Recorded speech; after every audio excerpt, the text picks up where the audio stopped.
حاجی اکبر تورا جانزاده قاضی سابق مسلمانان تاجیکستان و معاون سابق سروزیر این کشور یکی از آنهایی که زیر سازشنامه صلح سال 1997 امضا گذاشته است روز 16 فوریه به سن 68 رسید. تورا جانزاده که یک زمان از پرنفوذترین شخصیت‌های سیاسی تاجیکستان به شمار می‌رفت حالا طوری به نظر می‌رسد از میدان کاملا کنار رفته است و به گفته نزدیکانش در زادگاه خود در کنار شهر وحدت دولت پیری می‌راند.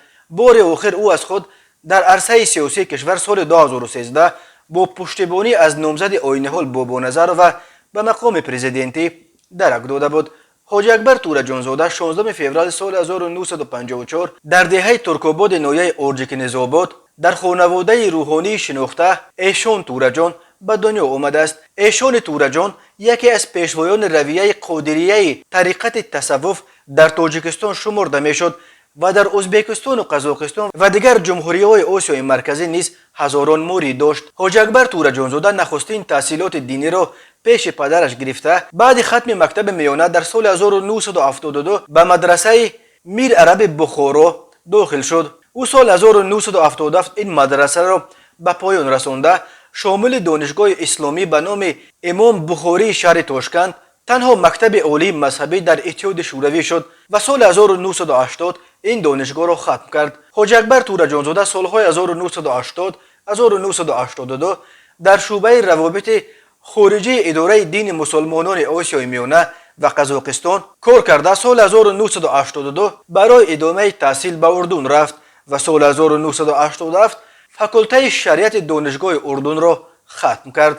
بعد بازگشت از اردن حاجی اکبر تورا جانزاده 2 سالهای 1987 1988 در دانشگاه اسلامی تاشکند استاد فنهای فقه و حدیث بود. سال 1988 حاجی اکبر تورا جانزاده که همگی 34 سال داشت رهبر اداره مسلمانان تاجیکستان انتخاب شد. این اداره در آن دوران به نام قاضیات معروف بود و تورا جانزاده را به این دلیل قاضی مسلمانان تاجیکستان نام می‌بردند. اسم حاجی اکبر تورا جانزاده در ابتدای سال 1990 هنگام میانرویش بین تظاهرگران و حکومت در روزهای گردهمایی‌های خونین ماه فوریه در دوشنبه رسانه‌ای شد. او در پایان ماه فوریه سال 1990 از حوزه کریم اسماعیلوف ناحیه ارجک‌نیزآباد وکیل شورای عالی پارلمان وقت تاجیکستان انتخاب شد.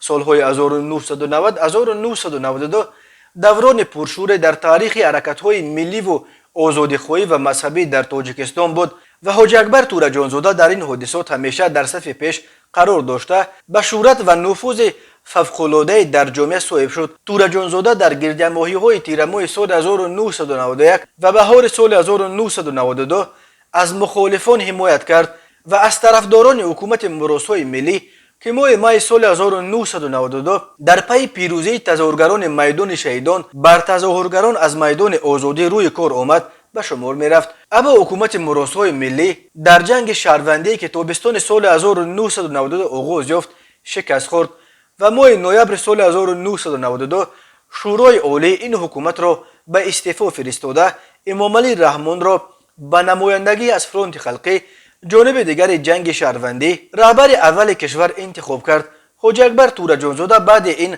از کشور فرار کرد و مدتی در افغانستان و سپس تا سال 1998 در ایران پناه برد.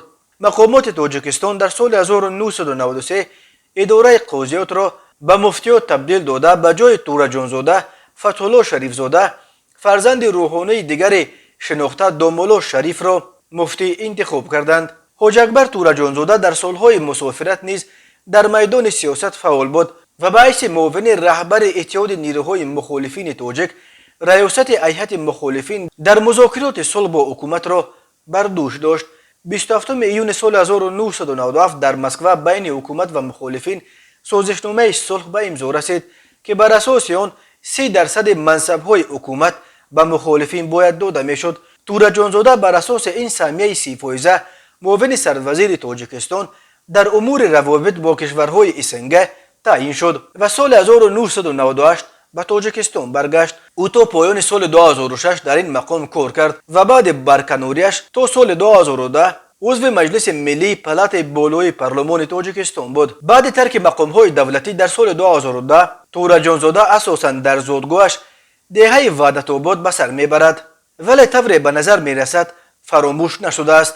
سال 2012 مسجد محمدیه که تورا جانزاده ها در وحدت آباد ساخته بودند و به آن ایشان نوریدین جان برادر حاجی اکبر تورا جانزاده امامتی میکرد، با بهانه برگزاری مراسم عاشورا با حکم دادگاه بسته شد. این مسجد با بسته شدنش یکی از پرطرفدارترین مسجدهای کشور به شمار می رفت و هر روز جمعه برای ادای نماز و شنیدن موعظه های ایشان نوریدین جان و برادر خردیش ایشان محمد جان هزاران نفر از سراسر تاجیکستان به مسجد محمدیه می آمدند. برادران تورا جانزاده ها بعد تنگ شدنشان از منبر مسجدهای رسمی در اینترنت برای حفظ تماس با پیروان خود سامانه تورا جان را باز کرده بودند، ولی دسترسی به این سامانه را نیز چند سال باز مسدود کردند.